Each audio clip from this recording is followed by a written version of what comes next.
Hello बच्चों, आज हम लोग केमिकल इक्विलिब्रियम के बारे में पढ़ते हैं कि केमिकल इक्विलिब्रियम होता क्या है। ये केमिकल इक्विलिब्रियम बेसिकली रिलेटेड है केमिस्ट्री से। केमिस्ट्री का एक टॉपिक है 11th क्लास का, और ये जेई मेन, जेई एडवांस और एग्जामिनेशन में ही पूछा जाता है। तो केमिकल इक्विलिब्रियम एक्चुअली होता क्या है, पहले आप ये समझ लो। केमिकल इक्विलिब्रियम को समझने से पहले आपको ये समझना पड़ेगा कि रेट ऑफ रिएक्शन क्या होता है, जो कि केमिकल काइनेटिक्स में होता है। रेट ऑफ रिएक्शन क्या होता है, जैसे सपोज फॉर एग्जांपल मैंने एक रिएक्शन लिया, A plus B B is giving me C C plus D D. इसका मीनिंग होता है, इस सिंबल का मीनिंग होता है इक्विलिब्रियम, मतलब आगे भी जा रहा रिएक्शन, पीछे भी जा रहा रिएक्शन। तो अब ये रिएक्शन, इसका मीनिंग क्या है, जैसे सपोज आपके पास एक रिएक्शन है NH4CN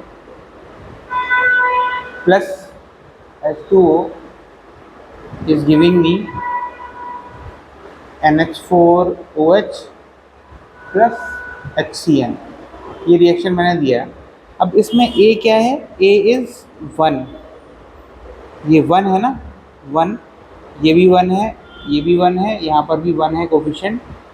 तो ये जो स्मॉल ए है वो 1 है, कैपिटल ए है NH4CN है, स्मॉल बी है 1 है, कैपिटल बी H2O है, इस तरीके से है ना। अब यहाँ पर देखते हैं, ये एक पर्टिकुलर बेसिक रिएक्शन है जो मैंने आपको बता दिया। अब इसका रेट कैसे कैलकुलेट करते हैं। The rate of any reaction is defined as -1/a d concentration of A upon dt is equal to -1/b d concentration of B upon dt is equal to 1 upon C d concentration of C upon dt is equal to 1 upon small d d concentration of D upon dt। अब ये जो concentration होता है, इस concentration A, इसका जो unit होता है, A हो या फिर B हो या फिर C हो, तो यूनिट होता है मोल्स पर लीटर। ठीक है, तो इसको हम कहते हैं कॉन्सेंट्रेशन। समझ में आ गया। अब ये जो रेट होता है, ये this rate is calculated in this way. This rate is also equal to rate constant K into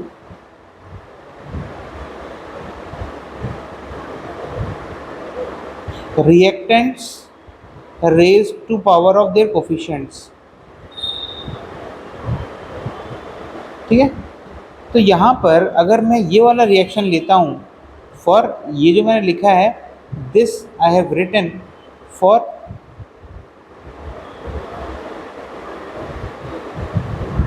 AA plus BB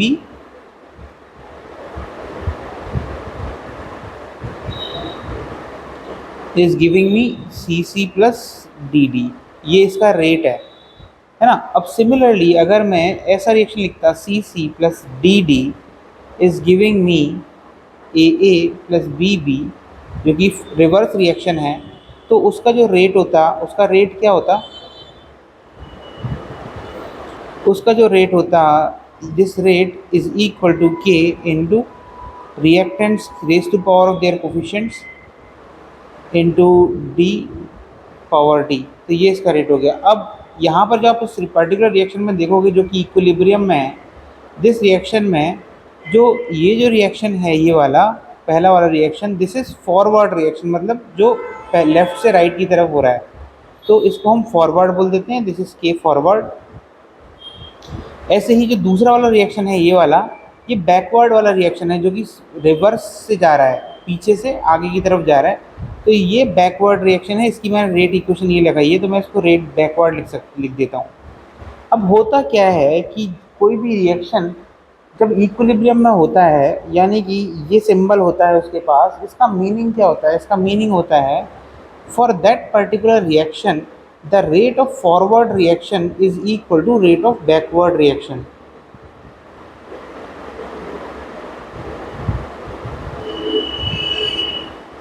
rate of forward reaction is equal to rate of backward reaction. तो उससे क्या होगा, उससे ये होता है कि KF into A raise to power A into B raise to power B is equal to K backward into C raise to power C into D raise to power D. ये हो गया। अभी यहाँ पर क्या होगा, K forward by K backward will become equal to C का concentration raise to power C into D का concentration raise to power D divided by A का concentration raise to power A into B का concentration raise to power B. ये जो ratio of K forward and K backward जो होता है, इसको हम, ये जो के है, के एफ और के बी क्या है, ये है rate constant for a particular reaction. तो ये जो रेशियो होता है फॉर ए पर्टिकुलर रिएक्शन, जैसे जो कि मैंने इस एग्जांपल में दिया हुआ है, इसका जो फॉरवर्ड और बैकवर्ड का जो रेशियो होता है, इसको हम कहते हैं इक्विलिब्रियम कांस्टेंट के सी। तो this becomes equal to concentration of C raised to power C into concentration of D raised to power D divided by concentration of A raised to power A into concentration of B raised to power B। ये होता है equilibrium constant. के C is called the equilibrium constant, और ये है basic law for equilibrium, for calculating the equilibrium of any particular reaction. तो ये यहाँ पर मैंने आज जो आपको बताया है कि बेसिक इक्विलिब्रियम की लॉ समझा दिया कि इक्विलिब्रियम की लॉ हम बनाते कैसे हैं किसी पर्टिकुलर रिएक्शन में। तो आपको ये याद रखना पड़ेगा कि अगर किसी भी रिएक्शन में ये रिवर्स, फॉरवर्ड और रिवर्स दोनों हैं, तो इसका मतलब वो रिएक्शन इक्विलिब्रियम में। इक्विलिब्रियम का मतलब होता है कि जितना एक रिएक्शन फॉरवर्ड में कंप्लीट हो रहा है उतना ही बैकवर्ड में कंप्लीट हो रहा है। जितना सब, फॉर एग्जांपल, जितना ए रिएक्टेंट की साइड में से अमाउंट जितना डिसोसिएट हुआ, सेम अमाउंट प्रोडक्ट की साइड से बन के रिएक्टेंट में आ जाएगा, तो रिएक्शन इक्विलिब्रियम में रहेगा। समझ गए आप? तो ये होता है, तो ये है आपकी इक्विलिब्रियम की लॉ, बेसिक इक्विलिब्रियम की लॉ। तो होप आपको ये कॉन्सेप्ट बहुत अच्छे से समझ में आ गया होगा। मैं नेक्स्ट वीडियो में, होपफुली नेक्स्ट वीडियो में एक प्रॉब्लम करा दूंगा इससे रिलेटेड, तो आपको समझ में आ जाएगा। अभी के सी बता दिया मैंने, के पी भी बताऊँगा, और फिर उसके बाद आपको प्रॉब्लम सॉल्व करा दूँगा, इससे आपको अच्छे से समझ में आ जाएगा। तो होप आपको ये कॉन्सेप्ट बहुत अच्छे से समझ में आ गया होगा, basic equilibrium law. All the best, thank you.